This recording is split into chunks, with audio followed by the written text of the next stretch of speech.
प्रणाम। ओम नमः शिवाय। एक प्रश्न है कि ज्ञान क्या होता है।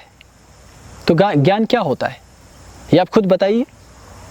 ज्ञान तो सब कुछ है जो भी आपके आसपास है। ये चांद, तारे, नक्षत्र, फूल, घास, नदी, पानी, पर्वत, सावन, पतझड़, बसंत, जो भी कुछ है। कोई चिड़िया,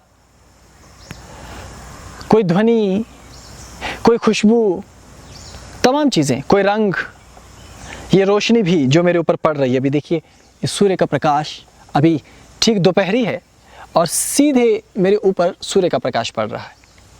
और ज्ञान क्या है? ज्ञान कुछ भी है। जैसे ये घास मेरे पास है, अगर मैं ये किसी तरह पता कर लूँ कि इस घास का यहाँ होना क्यों अनिवार्य है और ये कहाँ से पैदा हो रहा है और इसकी शिराओं के अंदर क्या बह रहा है और ये है क्या, इसकी क्या उपयोगिता हो सकती है और ये यहाँ है क्यों, इसकी उत्पत्ति की क्या कहानी है, यानी जो भी कुछ है उसको जाना ज्ञान है। और ज्ञान कुछ होता नहीं है, लेकिन ज्ञान सब कुछ ही होता है। इस ब्रह्मांड में जो भी कुछ है वो अपने आप में ज्ञान है। बस आप उसे कैसे देखते हो। यदि वो चीज जो ब्रह्मांड में है वो आपके ब्रह्मांड में आ जाए तो उसे ही ज्ञान कहते हैं।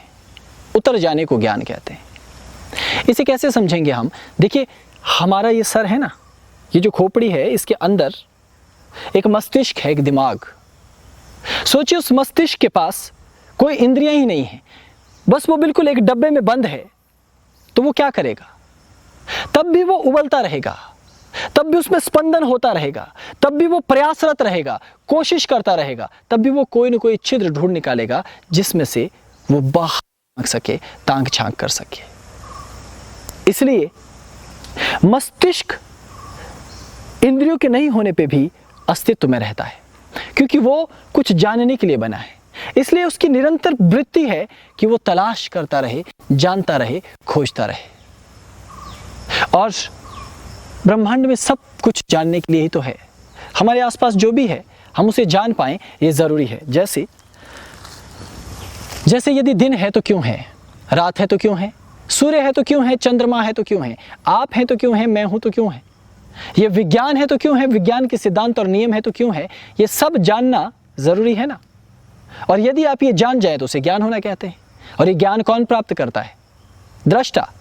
क्योंकि ये ज्ञान तो है ही है, पहले से ही आपके चारों तरफ विद्यमान है। बस जब आपका ये मस्तिष्क इंद्रियों से जुड़कर या किसी माध्यम से जुड़कर उस सत्य को, उस विषय के बोध को जान लेता है, उसे ही जब विषय को या वस्तु का बोध हो जाए, उसके विषय का बोध हो जाए अलग अलग स्तर पे, वो ज्ञान है। पहला ज्ञान तो यह है कि घास क्या है, पहला ज्ञान तो यह है कि सूर्य का प्रकाश क्या है। लेकिन दूसरा है कि इस घास के भीतर क्या है, इस प्रकाश का स्रोत कहाँ है और उस स्रोत के भीतर क्या है। यानी ज्ञान का स्तर उतने भीतर जाएगा जितने भीतर आप जाना चाहते हैं। इसलिए ज्ञान सर्वत्र है। ब्रह्मांड का हर कोना अपने आप में ज्ञान है, हर चीज अपने आप में ज्ञान है। बस आपको उसके लायक होना होगा। आप जिस दिन उसे जान लेते हैं आप ज्ञानी हो जाते हैं। तो ज्ञानी कैसे हुआ जा सकता है? उसका पहला तरीका है शरीर का उपयोग करके देह शोधन। शरीर का जब हम शोधन योग के द्वारा करते हैं और बुद्धि का जब हम शोधन योग ध्यान के द्वारा करते हैं, और जब अभ्यास के द्वारा, विषय को जानने के प्रयास के द्वारा जब हम किसी विषय या वस्तु के पीछे पड़ जाते हैं ना, तो हमारा मस्तिष्क उसको जानने के रास्ते खोजने लग जाता है। और जब हम उसके सत्य को जान जाते हैं तो उसे ज्ञान होना कहते हैं। लेकिन उसके लिए हमें एक यंत्र की जरूरत पड़ती है और वो यंत्र है मस्तिष्क। जितना छोटा आपका ये यंत्र होगा, आपके लिए ब्रह्मांड और दुनिया उतनी ही छोटी होगी। इसलिए कुछ लोगों के लिए धर्म, अध्यात्म अस्तित्व रहित है, यानी होता ही नहीं है उनके लिए। ये सब झूठ है, ढोंग है, बकवास है, बस पैसा कमाने का साधन है या नाम कमाने का साधन है, उन्हें केवल ये लगता है। लेकिन जो अध्यात्म को जानता है वो तो नाम और पैसा भी छोड़ देता है। कुछ तो ऐसे हैं कि शरीर भी छोड़ गए, लेकिन कुछ ऐसे जो संतुलन में चलते हैं, जिनके पास सब है। ये सारे खेल कहां से चल रहे हैं? हमारे इस मस्तिष्क से चल रहे हैं। क्योंकि मस्तिष्क के किसी कोने में एक ऐसी स्थिति भी है जहां हम तत्वों को जान पाते हैं, जहां हम ज्ञान प्राप्त कर पाते हैं। तो मस्तिष्क ज्ञान कैसे प्राप्त करता है? तो इसका उत्तर है वो अपने आप को इस तरह से विकसित करता है कि उसके अंदर जानने की क्षमताएं बढ़ जाए। तो मस्तिष्क एक ऐसा यंत्र है जो स्थिर नहीं है, जो पत्थर जैसा या किसी जड़ चीज जैसा कठोर नहीं है। हालांकि कोई भी चीज स्थिर तो है ही नहीं यदि आप उसे तत्व ज्ञान की दृष्टि से देखें, लेकिन फिर भी मस्तिष्क पल पल बदलता है, इसलिए उसमें अपार संभावनाएं भी हैं। वो अपनी संभावनाओं के द्वारा इस ब्रह्मांड के कोने कोने को जान सकता है। इसलिए ज्ञान हो जाना मस्तिष्क का इतना विकसित हो जाना है कि वो हर चीज को जानने लग जाए। ज्ञानी हो जाना देह के तल पे, मस्तिष्क के तल पे वो हो जाना है जहां आपका मस्तिष्क परिपूर्ण हो जाए, हर विषय वस्तु को जानने लग जाए। लेकिन मस्तिष्क की भी एक जगह पर लिमिटेशन है, एक जगह पर जाकर उसकी भी विवशता या बाध्यता होती है, सीमा उसकी वहां आ जाती है। उस सीमा के पार फिर कोई दूसरा मस्तिष्क है जिसे ब्रह्मांडीय मस्तिष्क कहा जाता है। जब योगी उस ब्रह्मांडीय चेतना और ब्रह्मांडीय मस्तिष्क से जुड़ जाता है तो उसका ज्ञान फिर साधारण नहीं रहता, वो भी ब्रह्मांडीय हो जाता है, बड़ा विस्तृत एकदम।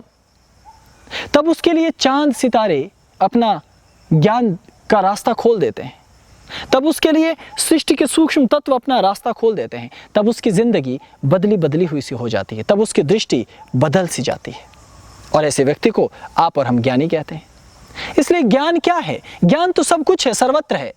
ज्ञान है आपके इस यंत्र का विकसित हो जाना और उस विकसित यंत्र के द्वारा सत्य को प्राप्त करना, और सत्य ही तो ज्ञान है। इसलिए प्रश्न आपका बड़ा सुंदर है, बहुत सुंदर। इसलिए ज्ञानी कैसे हुआ जा सकता है? तो पढ़कर या अध्ययन करके या विद्या प्राप्त करके नहीं, इस मस्तिष्क को विकसित करके। और मस्तिष्क को विकसित करने के लिए तो सब है, ये पढ़ाई, ये लिखाई, ये गुरुकुल, ये गुरु, ये वेद पुराण शास्त्र, ये धर्म, और ये योग की सारी प्रणालियां, ये तंत्र की सारी प्रणालियां, ये मंत्र, ये ध्यान, ये संगीत, ये नृत्य, ये प्रकृति जो इतनी सुंदर है हमारे चारों तरफ। इन सब से हम वो चीजें लेते हैं जो हमको देह के तल पे, अन्नमय के तल पे इतना परिष्कृत कर दें कि हम देह के भीतर, मस्तिष्क के भीतर जितनी संभावनाएं हैं पहले उनको प्राप्त कर लें। तो उसके बाद आगे का रास्ता यही मस्तिष्क खुद ढूंढता है, जिसे हम महामस्तिष्क हो जाना कहते हैं। तो ज्ञानी हो जाना इस यात्रा में जाना है। इसलिए ज्ञान क्या है ये खुद जानिए। किसी एक हिस्से से शुरू कीजिए, किसी एक ओर से अपनी यात्रा प्रारंभ कीजिए और उस तरफ बढ़ते जाइए जहां ज्ञान है। लेकिन यात्रा दोहरी है। बाहर की यात्रा करते समय भीतर की यात्रा बेहद महत्वपूर्ण है। जैसे गुरु के पास बैठा हुआ प्यासा, ज्ञान का प्यासा भी प्यासा रह जाएगा यदि उसे गुरु क्या है इस तत्व का भान ना हो, जिसमें इस तत्व की जानकारी ही ना हो। नदी के पास बैठा हुआ व्यक्ति भी प्यासा रह जाएगा यदि उसे पानी को कैसे पीना है इस बात का ज्ञान ना हो। बस बात इतनी ही है। तो ज्ञान क्या है? पानी कैसे पिया जाए ये ज्ञान है। गुरु है तो उसका उपयोग कैसे किया जाए ये ज्ञान है। ब्रह्मांड और प्रकृति आपके पास है, मनुष्य का शरीर और देह आपके पास है, इसका इस्तेमाल कैसे किया जाए यही तो ज्ञान है। बस इससे अधिक मैं क्या कहूँ। बाकी स्वयं आप बुद्धिमान और समझदार हैं। आगे का रास्ता खुद बनाइए, खुद खोजिए, खुद ही ज्ञात कीजिए। बस मेरा प्रेम ले लीजिए जो मैंने आपके लिए अपने हृदय में स्थापित किया है। ओम नमः शिवाय, नमो आदेश।